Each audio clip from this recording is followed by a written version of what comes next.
How important do you consider financial stability before raising a family? Okay, all these 16-year-olds who think everything in life is black and white and everything is an obvious and easy decision. Being poor is not a reason not to have kids, but you have to bear in mind the cost. The inability to buy them what they want and what you want them to have. It's a disadvantage in many ways for them. However, it could give you focus and push your career. Work harder, etc. because you have a fantastic reason. Many people born poor are motivated to work hard to obtain what they couldn't have. Being a good parent is far better than being a rich parent. I think you should have some level of financial security. But you definitely do not have to be rich. There has been a trend for some decades of people waiting until later in life to have kids so that they have more financial security. But I am very grateful that my parents had me young, even though it meant we were not as financially secure as in your 20s. Having parents in their 40s who can still do fun things is so much better than having parents in their 60s who are basically knocking on death's door. I've been told kids will bring their own spoon with them when born. Meaning somehow they won't starve and will be able to eat independent of your ability. Also been told there is no such thing as a perfect time to have kids. For marriage either, for that matter. Both seems to be right in my case. I think more than the circumstance. You yourself change to accommodate e.g. I completely stopped spending dollar on frivolous things like Starbucks, going to bars, playing golf, etc. for 20 years now. What's your controversial food opinion? First two I read are broccoli is actually okay and I eat fries with the salt that came with them. How is this controversial? WHO hurt you people? Ice cream belongs in a brioche bun. Not some boeuf cone. It is. So much better. It's popular in Sicily where I grew up, don't even see it in the rest of mainland Italy. All of my American friends think I'm on crack when I explain this. Edit. Pic https://pbs. twimg.com/media/c2s5xgshv.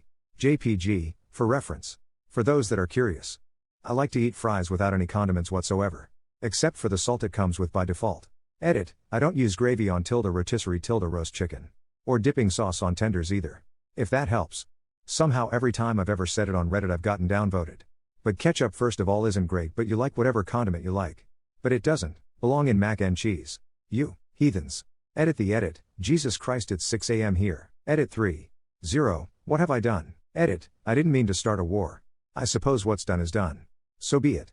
I think that breakfast is the most overrated meal of the day. I know that many people enjoy a big breakfast to start their day. But to me, it's just not that appealing. I prefer to have a smaller breakfast. Or even to skip it altogether and have a larger lunch or dinner instead. I find that this allows me to have more control over my food choices and helps me to avoid feeling overly full or bloated in the morning. Plus, it allows me more flexibility in my schedule and helps me to save time and money. How do you make waking up early easier? Go to bed at a regular time. A bit before I am ready. I tell myself I will read in bed, from paper. Not a phone, but once I'm snuggled in. I'm often ready to sleep after 5 minutes of reading. Avoid screens for the later part of the evening. Have the heating set to come on. So the house is warm at getting up time. Have an alarm which gradually lights up. Like a sunrise. Have very gentle, quiet talking radio which is my alarm sound. I don't listen to it. It's just the noise of people talking quietly in the background. Get up at the same time every day. Even holidays and weekends. I usually wake up naturally just before the alarm goes off. Going to bed early.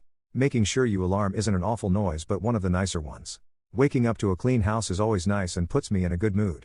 Make a coffee or a tea to sip while you go along with getting ready. I put on a nice podcast to keep my mind engaged without getting distracted watching something. Make sure washing your face is a part of your morning routine. I wash my face just with cold water most of the time, but it really helps wake me up. Maybe instead of a podcast listen to some upbeat happier music. I have to be at work very early every day. I use 2 alarms, the first on my phone, gentle sound, and then 5 minutes later. My Alexa turns on my bedroom light. The light wakes me more than anything. Then, a simple routine. Swing legs off bed and sit up, harder to fall back into bed. Then turn on kettle and wash my face. At that point, I'm fully awake and able to finish getting ready. I leave my clean clothes laid out the night before. Purse and keys by the door. Lunch packed from last night's leftovers in a travel bag. Hope some of this helps. How important do you consider financial stability before raising a family? Extremely. I'm watching some of my friends who had oopsie babies and they're struggling and their lives are miserable. They're constantly stressed and trying to work out all the time but also not neglect their kids, but if they don't then they can't eat next week and their kids are too young to know it now.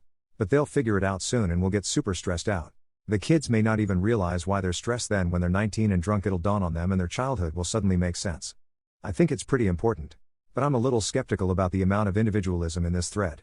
Even more so than personal financial stability. I think it's important that we as a society have social safety nets that can protect us and our kids.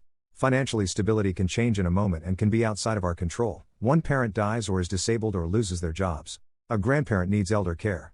A child has complex medical needs. Not to mention that poor people deserve to have children too if that's what they want. But a robust safety net can protect us from the trauma of financial instability that the other posters mention. I grew up poor until my teens. It sucked. I wouldn't want to subject children to that kind of stress and fear. Kids are expensive and they deserve to have a happy, secure life. If I can't support myself, why would I try to add more financial burdens? Financial stability doesn't mean rich and throwing around weight of cash or living in the best house or wearing designer clothes. It means you can cover your needs, have day-to-day financial security, and save a bit for emergencies. Financial stability means you have safe and healthy place to live, reliable transportation, healthy and sufficient food, appropriate clothing, money for school necessities, and access to preventative and emergency medical care.